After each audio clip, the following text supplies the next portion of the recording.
नमस्कार दोस्तों, मैं हूं शिवेंद्र प्रकाश द्विवेदी, संपादक नई पीढ़ी, और हमारे साथ हैं नई पीढ़ी के संपादकीय सलाहकार आर विक्रम सिंह, जो कि देश के प्रतिष्ठित स्तंभकार हैं। वार्ता नई पीढ़ी के लिए मैं आपका हार्दिक स्वागत और अभिनंदन है।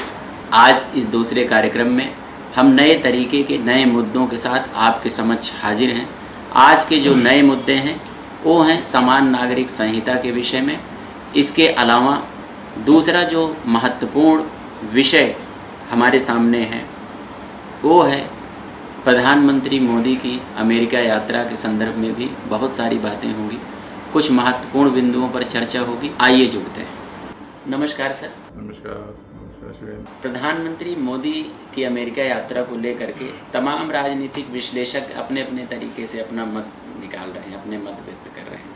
अभी आज जैसे आपने देखा कि वहाँ के राजदूत एरिक ने भी डोभाल की बड़ी प्रशंसा की, अनमोल रतन बताया। तो इस तरीके से चूँकि अमेरिका के जो पहले संबंध भारत से रहे उसको देखा जाए, और अभी जिस तरीके की गर्मजोशी से अमेरिका भारत का स्वागत कर रहा है या भारत की प्रशंसा कर रहा है, भारत के प्रधानमंत्री जिस गर्मजोशी से अमेरिका जा रहे हैं उनका वहाँ पे स्वागत हो रहा है, और यहाँ भारत में तमाम राजनीतिक विश्लेषक अपने अपने ढंग से अपने अपने चश्मे से इन चीज़ों को देखते हैं। तो वास्तव में इसको किस तरीके से देखा जा सकता है, और आने वाले दिनों में इसका देश पर और यहाँ के लोगों पर इसका और वैश्विक राजनीति में इस संबंधों का, इन दोनों देशों के संबंधों का क्या प्रभाव पड़ेगा? ये 3-4 सवाल आपने एक साथ मिक्स कर दिया है। जी जी। तो अब इसके बारे में थोड़ा सा समझने के पॉइंट ऑफ व्यू से हम लोगों को ये देखना पड़ेगा भारत अमेरिका के संबंध, जो कि आज़ादी के बाद से ही बहुत अच्छे हो सकते थे, आदर्श संबंध हो सकते थे, वो आदर्श क्यों नहीं हो? क्योंकि तब हम समझ पाएंगे आज हमारे जो संबंध बेहतर हो रहे हैं उसके पीछे क्या मानसिकता है, क्या सोच है, क्या हमारी रणनीतिक आवश्यकताएं क्या हैं। क्या ये आवश्यकताएं उस समय नहीं थी जब अमेरिका भारत को हेल्प करने के लिए, सहयोग देने के लिए बहुत तत्पर था और सहयोग देना चाह रहा था, लेकिन उस समय ऐसा नहीं हुआ, संबंध इतने अच्छे नहीं हुए। तो उन कारणों को तलाश करना आवश्यक है। सबसे पहले तो ये भारत और अमेरिका के संबंध, आप ये समझ लो कि फॉर्मल संबंध शुरू होते हैं 1947 के बाद से, और 1949 में जब अमेरिका का भ्रमण किया था हमारे प्रधानमंत्री ने। तो उस भ्रमण के दौरान जो उस समय थे, हमको लगता है कि याद आता है कि जो उस समय राष्ट्रपति थे अमेरिका के आइजनहावर, उन्होंने बड़ी गर्मजोशी से उनका स्वागत किया था और अच्छे संबंध की तरफ हम लोग चले। और उन्होंने एक दिन अपने फार्म हाउस पर भी एक प्राइवेट किस्म का डिनर रखा उनके लिए और उनकी पुत्री इंदिरा गांधी के लिए, जिससे कि संबंधों में और मधुरता है और प्रगाढ़ता है। आमतौर पर फॉर्मल रिलेशंस में, संबंधों में, ये अपने घरों पर इनवाइट करना, अपने फार्म हाउस ले जाना तभी होता है जबकि हम आपसे बहुत अच्छे संबंध, हमारी इच्छा है कि बहुत अच्छे संबंध रखे जाएं। तो ये है। तो इस दृष्टिकोण से आदमी जब सोचता है तब संबंधों को प्रगाढ़ करने की दृष्टि चलता है। तो अमेरिका का प्रयास ये था कि भारत एक डेमोक्रेसी है और एक बड़ी डेमोक्रेसी है, और इस कोल्ड वार के समय में जिसमें कम्युनिस्ट कंट्रीज एक तरफ लामबंद हो रहे हैं और Bharat as a democracy, America democracy, Bharat democracy, इनको एक विशेष संबंध आपस में होना चाहिए जी। और भारत की विकास की आवश्यकताएं भी थी, डेवलपमेंट की आवश्यकताएं भी थी, और हमारे पास कैपिटल की कमी थी, टेक्नोलॉजी की कमी थी। तो वो सब देखते हुए जिस तरीके से द्वितीय विश्व युद्ध के बाद दुनिया में विकास का माहौल चल रहा था, तो उस लिहाज से अमेरिका की अपेक्षा सही थी, गलत नहीं थी, कि भारत उनका मित्र होगा और एक मजबूत देश के तौर से उभरेगा। यहाँ पर हमारे यहाँ की लीडरशिप, हमारे प्रधानमंत्री नेहरू जी, और जो कि जिनको हम ये कह लें कि थोड़ा सा वो वाम विचारों के पोषक रहे हैं, समाजवादी और साम्यवादी विचारों से प्रभावित रहे हैं, बल्कि वो एक बार मेरे विचार से 1935-36 से जब भी वर्ष रहा हो, वो रूस गए, सोवियत रूस, और वहाँ पर जाकर के कोमिंटर्न की मीटिंग में भाग लिया उन्होंने, जो कि कम्युनिस्ट पार्टी की मीटिंग है, प्योरली कम्युनिस्ट पार्टी। तो कोमिंटर्न के सदस्य बने वो। जब वो वापस आए तो उसके बारे में उन्होंने बताया गांधी जी को, तो गांधी जी ने उसमें बड़ा अफसोस जाहिर किया कि भाई आप ये क्या कर रहे हैं, आप भारत की हमारी आवश्यकताएं दूसरी हैं, आप जाकर के सोवियत रूस के कोमिंटर्न, जो कि उनकी वैश्विक इंस्ट्रूमेंट है कम्युनिज्म के प्रचार का, उसके सदस्य आप बन गए। तो इससे नेहरू जी की वो मानसिकता भी सामने आई कि किस तरीके से वो एक सोवियत ब्लॉक को एक तरजीह दे रहे हैं, बहुत अधिक महत्व दे रहे हैं, आवश्यकता से अधिक महत्व। और ये महत्व दिया जाना भारत के हितों के विरुद्ध जा सकता है आगे चल करके।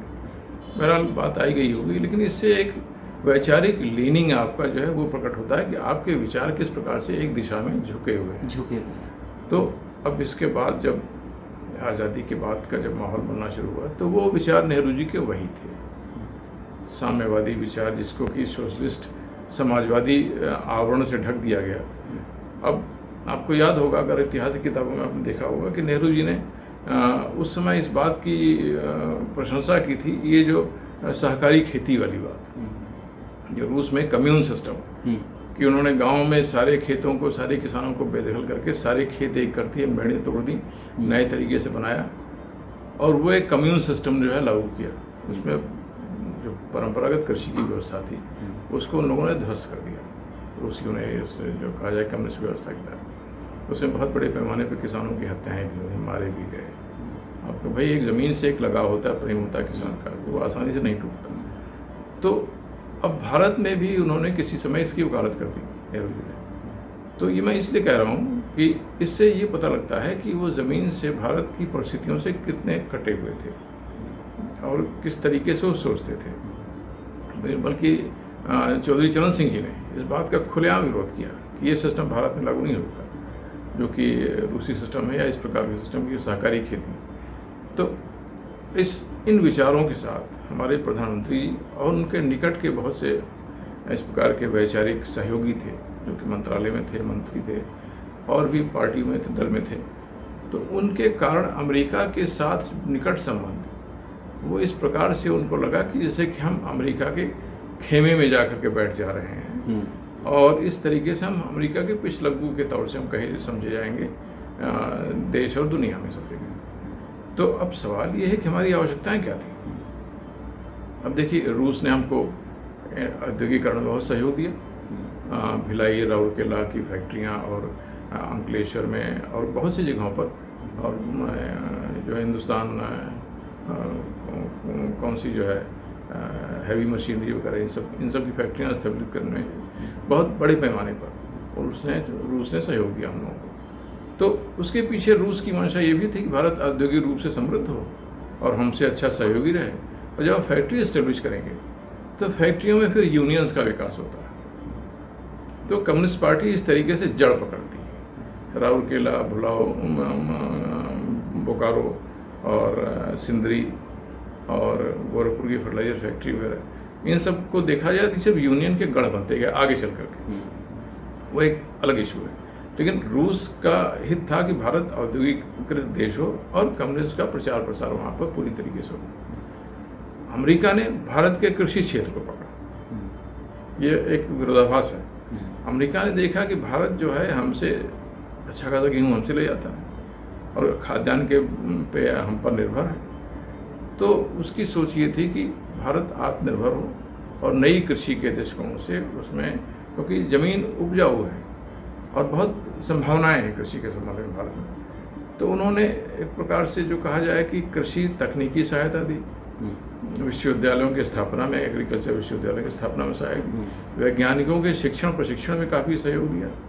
और फिर आगे चल करके जो हमारी हरित क्रांति होती है, जो कि हमारी कृषि के सुधार के दृष्टिकोण से एक मील का पत्थर कही जाएगी, जो लाल बहादुर शास्त्री जी के समय में प्रभावी रूप से आनी शुरू हो गई थी। चूँकि बहुत कम समय रहे वो जीवित, इसलिए उसका पूरा श्रेय इंदिरा गांधी को गया कि उनके समय में ये हरित क्रांति हुई, जबकि लाल बहादुर शास्त्री जी के समय में हुआ। तो इस तरीके से हम देखते हैं कि जो संबंध हमारे बहुत अच्छे हो सकते थे, उन संबंधों की दिशा में हम लोग नहीं चले, राजनीतिक दृष्टिकोण नहीं चल पाए। अब आप ये सोचिए कि अमेरिका ने हमको यूनाइटेड नेशंस सुरक्षा परिषद में सदस्यता का प्रस्ताव दिया था। अब ये किसको दिया जाता है? जो आपका बहुत निकट हो, विश्वस्त हो। बिल्कुल। तो अब 5वें देश के तौर से अमेरिका चाहता था, और इसके बाद में रूस ने भी इस बात को एंडोर्स किया आगे चल करके। लेकिन नेहरू जी ने उसको रिफ्यूज़ कर दिया कि हम अमेरिका के एहसानमंद हो जाएंगे। अरे विदेशी संबंधों में क्या एहसान, क्या एहसान होना ना होना, ये तो हमारे अपनी आवश्यकताएं, रिक्वायरमेंट्स, हमारे हित हैं, हमें अपने हित देखने। उन्होंने ये कह दिया कि नहीं, उस पर चीन का अधिकार है। अरे चीन का अधिकार कैसा होता है भाई? चीन तो कम्युनिस्ट नेशन है, दुनिया का शत्रु बना घूम रहा है, अपनी क्रांतियों में लगा हुआ करोड़ों लोगों को मार रहा है अपने यहाँ। अब आपका ये कहना कि चीन, तो आप चीन से मित्रता ठीक है, अमेरिका भारत का इतना हित का रक्षक दिख रहा है और हमने उसके एंटी निर्णय ले दिए। जी जी। किसी भी आदमी के लिए इस बात को समझ पाना बड़ा मुश्किल होगा कि कोई देश इस प्रकार से व्यवहार कैसे कर रहा है। आज की तारीख में ये बातें जब कही जाती हैं, बहुत से लोग कहते हैं कि अरे नहीं ऐसा थोड़ी होता है, क्योंकि ये विश्वास के योग्य ही नहीं है कि इस प्रकार की गलतियाँ कि ऐसा भी कोई कर सकता है। तो बहरहाल इसके बाद के दौर में इंदिरा गांधी के समय में थोड़ा सा प्रैग्मेटिक विचार बने हम लोगों के, और देश ने अपने हितों के बारे में सोचना शुरू किया। जी। युद्ध के बाद के माहौल में इंदिरा गांधी भी प्रो सोवियत थी बहुत हद तक, और उसका भी एक नुकसान, जो क्षति हम लोगों को होनी थी वो हुई। लेकिन ग्रेजुअली फिर जब ये अलग हो गया, बांग्लादेश अलग देश बन गया, तो हमारी भूमिका एक सेंट्रल भूमिका हो गई एशिया में। अमेरिका ने रियलाइज़ किया कि भाई अब भारत के साथ संबंध हमको ठीक रखने हैं। ये संबंध पहले भी ठीक रह सकते थे, लेकिन हमने कारण आपको बताया कि जिसके कारण से ये संबंध ठीक नहीं रह सके, और संबंध ठीक नहीं थे, इसलिए पाकिस्तान को तरजीह दी उन्होंने, इसलिए पाकिस्तान को तरजीह दी, और इस कारण से पाकिस्तान और अमेरिका के संबंध बहुत अच्छे रहे, और हथियारों का एक जखीरा उनके वहाँ भेज दिया, जिसके कारण 1965 में पाकिस्तान हमारे पर हमला कर सका। तो इस पर यह बात महत्वपूर्ण है। मोदी जी के आने के बाद अब ये हुआ कि अब राष्ट्रीय हितों के दृष्टिकोण से इनसे बात हो सकती है कि जब हम आपसे बात कर रहे हैं तो हम आपसे कह सकते हैं ना कि देखिए शिवेंद्र जी, इसमें आपका लाभ है और इसमें हमारा लाभ है। इस तरीके से हम लोग आपस में म्यूचुअली बात कर सकते हैं। ये स्थिति तब आई जब हम इस लायक हुए कि अपना हित समझ सके। बिल्कुल। हमारी समस्या क्या थी?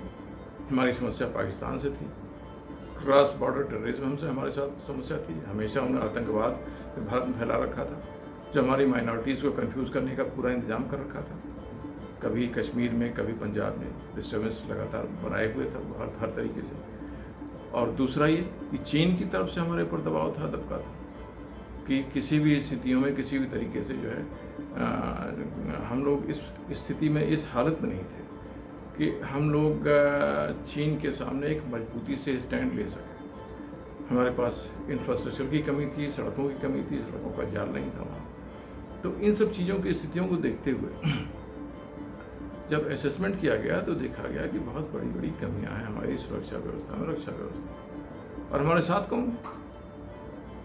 उन स्थितियों में रूस की स्थिति तो अब वो रही नहीं, तो यूनिपोलर वर्ल्ड हो गया।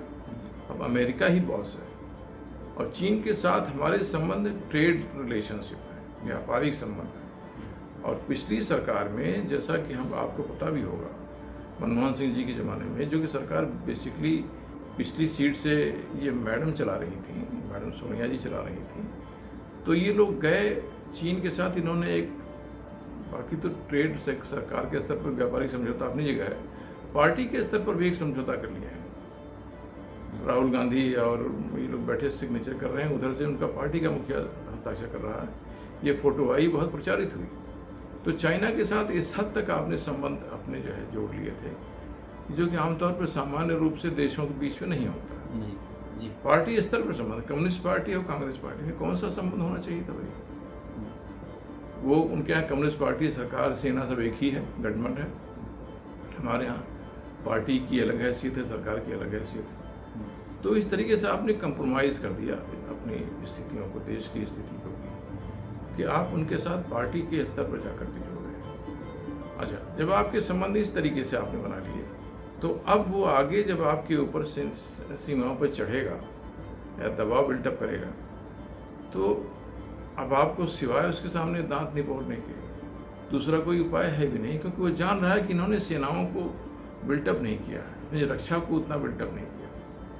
तो उस दौरान कम से कम 1000 वर्ग किलोमीटर का क्षेत्र एक्स्ट्रा चीन जो है दबा ले गया, और बढ़ करके जो 38,000 स्क्वायर किलोमीटर ज़मीन चीन हमारा कब्जा कर चुका था अक्साई चीन वगैरह क्षेत्र में, वो बढ़ करके 39,000 के आसपास हो गया।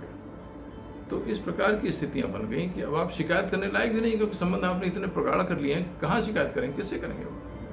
आप सेनाओं के स्तर से या एक सैन्य प्रतिक्रिया आप दे सकते थे, लेकिन अब उस लायक भी नहीं बचे। उस लायक बिल्कुल। यहाँ तक कि जब सीमाओं के बारे में वार्ताएं चली तो उस समय हमारे प्रधानमंत्री जी इस राय के थे कि पाकिस्तान के साथ संबंध सुधारने में हम लोग अक्साई चीन का क्षेत्र पाकिस्तान को दे दें। इस प्रकार की बातें हुई और चीन के साथ जो सीमा समझौते की बात हो रही थी, जिसमें चिदम्बरम जी ने बड़ा दबाव बनाया सेनाओं के ऊपर कि सेना ने पूछा कि भाई स्पेसिफिक सीमा रेखा होनी चाहिए, ऐसे हम डिफेंस किसको करेंगे? तो उन्होंने कहा आप तो उल्टी बात कर रहे हैं। सैन्य अधिकारियों के लिए बड़ा मुश्किल था उनकी बात को समझ पाना कि हम इसमें उल्टी बात क्या कर रहे हैं। उनका एक जनरल एरिया जो है 20-30 किलोमीटर का एक जनरल होता है, उसको हम लोग मान लें कि ये भाई एक हमारी सीमा है। तो जब आप 10 से 15-20 किलोमीटर के एक चौड़े पट्टी को आप सीमा मानने लगेंगे तो वो कब आकर के किधर बैठ के पूरी पट्टी कब्जा करके वो बैठ जाएंगे, तब क्या होगा? अगर सीमा कहाँ गई? और यही हुआ जो गलवान वाली क्राइसिस हुई थी। एक हम लोगों ने एक कांग्रेस के ज़माने से मनमोहन सिंह जी के ज़माने से एक पट्टी छोड़ रखी थी पूरी सीमा पर, और पट्टी पर फिर जब पट्टी छूटी हुई है तो उसमें हमारी भी सैनिक जाके पेट्रोलिंग कर रहे हैं, उनके भी आ रहे हैं। इस तरीके से हम लोगों ने, मैं समझता हूँ कि 35-40 या शायद और संख्या में पॉइंट्स हम लोगों ने नियत किए थे कि यहाँ तक हम जाएंगे, वहाँ तक आप आ सकते हैं। ये व्यवस्था चल रही थी। तो चाइना के साथ मोदी जी ने संबंध सुधारने के प्रयास किए, उनके आना जाना, उनका स्वागत करना, अहमदाबाद में उनको बुलाया और ये सब कुछ किया। लेकिन उसी दौरान चीन ने दबाव बिल्टअप करने के लिए हमारी सीमाओं की तरफ वो बढ़ने लगे। उस दौरान आपको याद होगा कि शी जिनपिंग यहाँ आए हुए हैं, अहमदाबाद में उनका स्वागत चल रहा है और उनकी सेनाएं आकर के हमारी सीमा के अंदर प्रवेश करने के लिए खड़ी हैं। अब बिल्टअप हो रहा है, उनकी गाड़ियाँ आ रही हैं, उनके ट्रक आ रहे हैं। गजब का सीन था। आप तो यहाँ मेहमान तौर से बैठे हुए हैं और आपके आदमी हमारे पुल को तोड़े डाल रहे हैं, घुस रहे हैं, हमारी फेंसिंग तोड़ रहे हैं। तो ये बड़ा गजब का सीन था।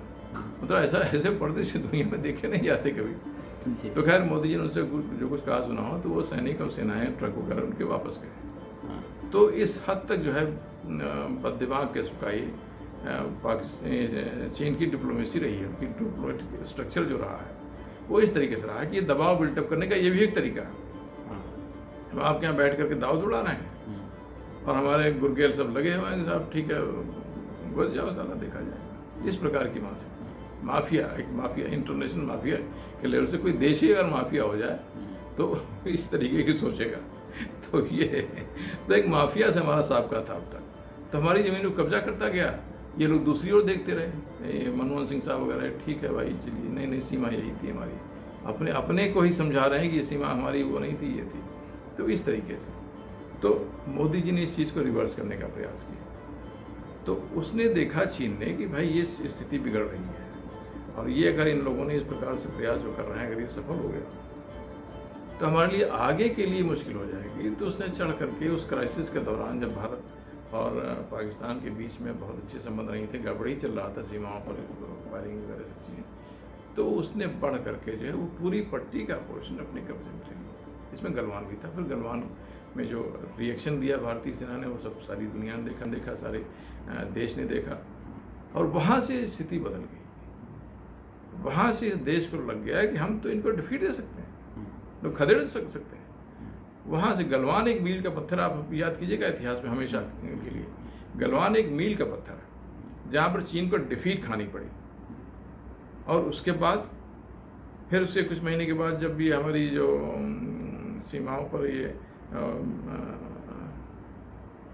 कौन सी झील है उन लोगों की, प्यांगसोंग, इसका नाम थोड़ा सा मैं गलत बोल रहा हूँ, तो इस झील के बारे में वहाँ पर हमारी सेनाएं बढ़ करके पहाड़ियों पर चढ़ करके आगे पहुँची हैं, जहाँ पर कि चीन का एरिया पूरी तरीके से एक्सपोज हो गया था। तो उस पहाड़ी पर कब्जा करने के बाद से चीन पूरी तरीके से डिफेंसिव हो गया। उसके पास अब उपाय नहीं बचा सिवाय कुछ हिस्सों से वापस जाने के लिए, तो उनको वापस जाना पड़ा। अब यहाँ पर ये बात बहुत स्पष्ट रूप से सामने आ गई कि हमने अपना इंफ्रास्ट्रक्चर डेवलप करना है, और हमें अमेरिका से संबंध सुधारने। अब इफ एंड बट की कोई गुंजाइश नहीं थी। अब हम मोदी जी के माने में वैसे भी वो जो इनकी थी नॉन अलाइनमेंट, उसको दाखिल दफ्तर कर दिया गया था, उसकी कोई आवश्यकता नहीं थी। वो हमारी प्रगति में, हमारे विकास के रास्ते में, हमारे अंतर्राष्ट्रीय संबंधों के बीच में एक बाधा बन रहा था अनायास का, तो उसको उठा करके एक तरफ रख दिया गया।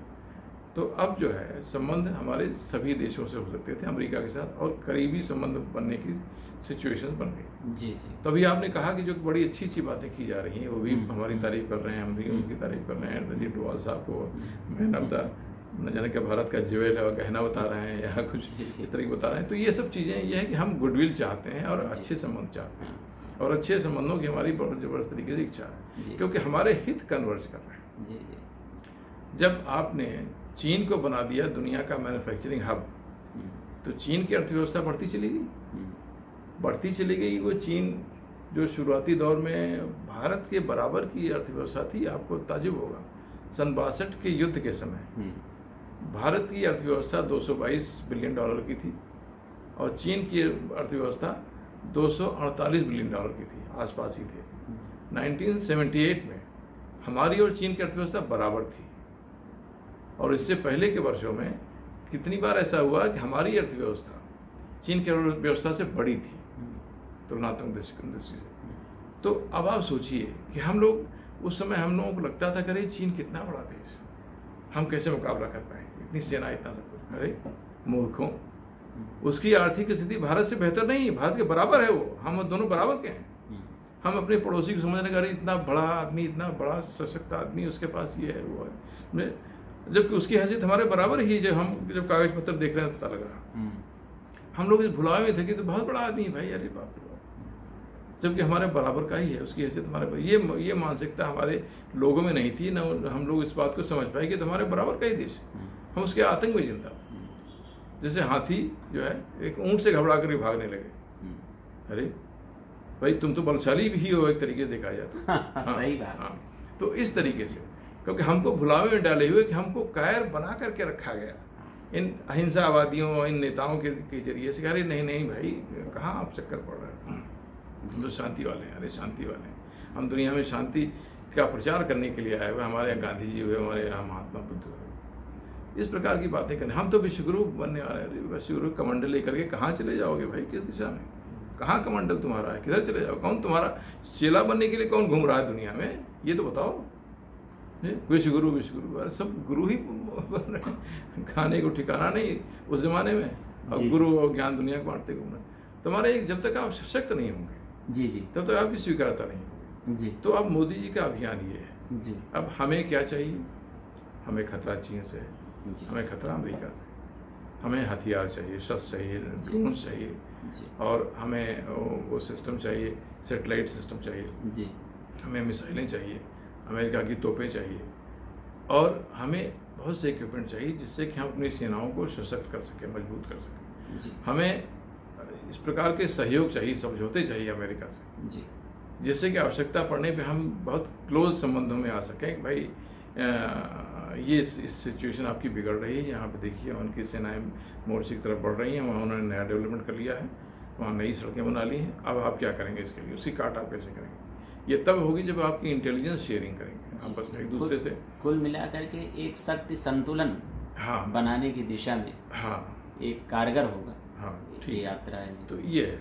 और जब इस बात को उन्होंने देखा कि चीन इतना शक्तिशाली होता जा रहा है कि हमको चैलेंज करेगा, जी जी, क्योंकि चीन पहले तो बड़ी शांति से अमेरिका का सहयोग करते हुए एक मैन्युफैक्चरिंग हब बन गया बहुत बड़े पैमाने पर। अमेरिका का सारा सामान जो आप पाएंगे भी, हम लोग अमेरिका गए थे बीच में, तो जो भी आइटम देखें, जो यहाँ तक हमको जो गिफ्ट आइटम भी दिया गया वहाँ पर उस यूनिवर्सिटी में जहाँ पे हम लोग गए थे, स्टैनफोर्ड यूनिवर्सिटी में, तो वो भी मेड इन चाइना लिखा हुआ था। हमको यार आप कुछ तो आपका हो। अमेरिका में वहाँ पे वो जो चीज़ें बिक रही हैं, बैग आ रहा है, कपड़े आ रहे हैं, ये आ रहे हैं, मेड इन बांग्लादेश कुछ पे लिखा हुआ है, कुछ पे इंडिया भी लिखा हुआ है, और मोस्टली चाइना लिखा हुआ। मोबाइल बहुत सी इक्विपमेंट, इससे इलेक्ट्रॉनिक इक्विपमेंट सब चाइना से बने हुए, हांगकांग से बने हुए अमेरिका में आ रहे हैं। तो आपने मैन्युफैक्चरिंग हब बना दिया, अपनी पूंजी वहाँ लगा करके कि सस्ता लेबर है वहाँ, ठीक है। अमेरिकन बिजनेसमैन ने सोचा कि सस्ता लेबर है वहाँ, यह हमारा बहुत महंगा हो गया, अमेरिकन आदमी को एम्प्लॉय करना बड़ा मुश्किल है, तो इसलिए पूंजी वहाँ शिफ्ट करो, फैक्ट्री वहाँ लगाओ, वहाँ से माल मंगाओ और बेचो, प्रॉफिट मार्जिन हम लोगों का बढ़ जाएगा। हुआ ये कि सस्ते लेबर के चक्कर में चीन में एम्प्लॉयमेंट बहुत बढ़ गया, उनके पास कैपिटल फॉर्मेशन बहुत हो गया, उनका पूंजी जो है बहुत बढ़ गई, डॉलर बहुत हो गए। तो इस तरीके से अमेरिका के ऊपर, दुनिया के ऊपर एक मैन्युफैक्चरिंग हब होने के बाद वो एक हावी होने की स्थितियों में आ गया।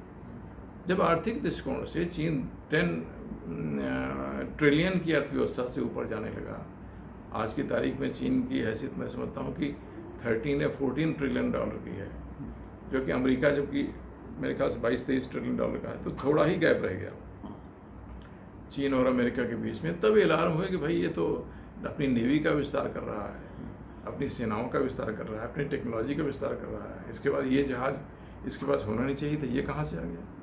फिर पता लगा कि इन्होंने जो है जो अमेरिकन जो वेपन्स कहीं पर गिरे मिल गए, कहीं कोई एक्सीडेंट हो गया, उसको खरीद करके देकर, टेक्नोलॉजी चुरा करके या जो इक्विपमेंट मिल गया उसकी रिवर्स इंजीनियरिंग करके उसने वो चीज़ बनाई है, और बना करके जो है अपना कह करके उसने जो अभी फाइटर एयरक्राफ्ट बनाए अपने JL-17 और हाँ, तो ये जो बनाए हैं उन्होंने वो अमेरिकन टेक्नोलॉजी की कॉपी है, लेकिन बना लिए तो बना लिए। तो इस तरीके से एक चैलेंज की पोजीशन में चीन आता जा रहा है, और उसने ये डिक्लेयर भी किया कि ये जो क्षेत्र है हमारा साउथ चाइना सी, ये पूरी तरीके से हमारा है, इसमें बाहर के देश दखल नहीं है, और दादागिरी भी शुरू कर दी।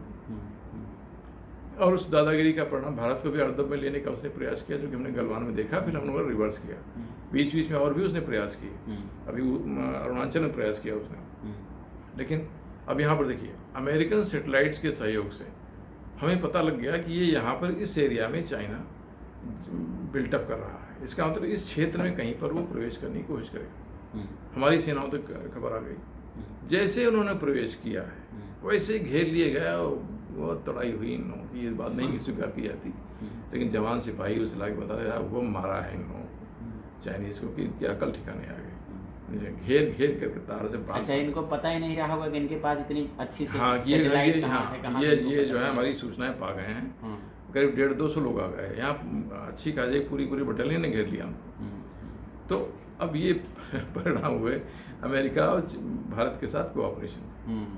तो अब इस सहयोग को आगे बढ़ाना है, आर्थिक दृष्टिकोण से भारत को मैन्युफैक्चरिंग हब बनाना है, क्योंकि अब उनको महंगा पड़ रहा है चीन के साथ, चीन को मैन्युफैक्चरिंग हब के तौर से मेंटेन रखना, क्योंकि अब तक आप कमिटेड थे उनको, अब उनकी फैक्ट्रियाँ शिफ्ट हो रही हैं, उनकी पूंजी शिफ्ट हो रही है। जैसे आपने देखा होगा कि हमारे जो मोबाइल की फैक्ट्रियाँ वहाँ से बनाने की फैक्ट्रियाँ भारत में शिफ्ट हो रही हैं। बहुत से इस प्रकार के जो दुनिया में बड़े जो इंडस्ट्रीज़ हैं, जर्मन इंडस्ट्रीज़ हैं, और वो सब भारत में स्थान तलाश रहे हैं, बहुत जगह पर उनको जगह मिल भी गई है, बॉम्बे के एरिया में, हमारे उड़ीसा में, और यहाँ पर जो भारत सरकार की नई पॉलिसी जो ईज़ ऑफ डूइंग बिजनेस का जो नया सिस्टम चालू हो, जब आसानी से ज़मीनें उपलब्ध हो रही हैं, काफ़ी तेज़ी से प्रयास हो रहा है। जो ब्यूरोक्रेसिक जो बाधाएँ थी, जो हमारे यहाँ जो बहुत बनाई गई थी पिछले ज़माने में, पिछले रिजिमों के दौरान, कि आप भी कमाओ हम भी कमाएँ, जो विदेशी आ रहा है उसको इतना हैरेस करो कि पैसा दे करके जाए, तो वो पूरी तरीके से ख़त्म करने का प्रयास हुआ। मेरे ख्याल से वो बाधाएं समाप्त हो गई। अब आसानी से ज़मीन मिल रही है, आसानी से आप आ करके एक सिंगल पॉइंट एंट्री के पॉइंट ऑफ व्यू से उनके बिजनेस की हैंडलिंग हो रही है। उस सब चीज़ों को और आगे बढ़ाना है। तो इस दृष्टिकोण से ये मोदी जी की ये यात्रा हो रही है, जिससे हमारा व्यापार आगे बढ़े जी, और हमारे आर्म्स इंडस्ट्री जो हम लोग कर रहे हैं, आर्म्स इंडस्ट्री तो नहीं कहूँगा मैं, तो हमारे हथियारों की शक्ति बढ़े, हम सेनाओं की शक्ति बढ़े, एयरफोर्स की शक्ति बढ़े। अब 30 प्रीडेटर ड्रोन्स ली जाने की बात है कि $30 बिलियन, 3 बिलियन डॉलर में हम लोग उसको लेना चाह रहे हैं। महंगा तो है, ठीक है, महंगा है, लेकिन हमारे सशक्तिकरण के दृष्टिकोण से बहुत महत्वपूर्ण होगा। मैरीटाइम सिक्योरिटी के लिहाज से ये ड्रोन्स ऊपर उड़ते रहते हैं, इसमें पायलट नहीं होता, और ये इस प्रकार से हैं कि इनके जो कहा जाए कि सर्वेलेंस बहुत अच्छी तरीके से कर सकते हैं हमारी सीमाओं पर। जिस सर्वेलेंस में हम लोग काफ़ी हद तक डिपेंडेंट हैं अमेरिका के ऊपर, और तो हम अपना भी सर्वेलेंस, उस व्यवस्था को हम लोग कर पाएंगे आसानी से सीमाओं पर। तो ये चीज़ें हैं। अब ये सब दृष्टिकोण जो है और जो रणनीतिक एक कहा जाए कि हमारा रिलेशनशिप है जी वो डेवलप होने की दिशा में चल रही है। जी तो ये है हमारा भारत और अमेरिका के संबंधों के बारे में, और मोदी जी की जो आने वाली जो यात्रा है जो होगी 21 तारीख जी। से, उसका निहितार्थ ये है। जी जी।